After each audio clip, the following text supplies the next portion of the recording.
Binansagan ng ilang mga eksperto ang quarterfinals ng FIBA Basketball World Cup 2023 na magsisimula ngayong araw bilang Trilas in Manila.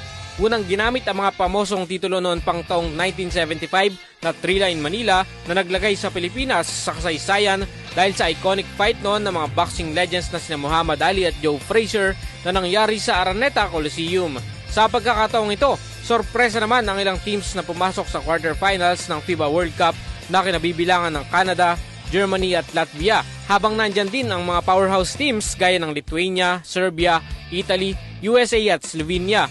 Ang mundo ng basketball ay nakatuon mamaya ang interes sa inaasahang pagbangon ng 5-time world champions na Team USA mula sa pagkatalo kung saan naharap sila sa do or die game mamaya kontra sa Italy na gaganapin sa MOA Arena sa Pasay City. Bago niyan, may banggaan muna sa pagitan ng 2010 third place na Lithuania kontra naman sa Serbia dakong 4:45 ng hapon. Sino man ang mananalo ngayong araw at bukas ay uusad sa last top 4 teams bago ang inaabangan championship match sa linggo.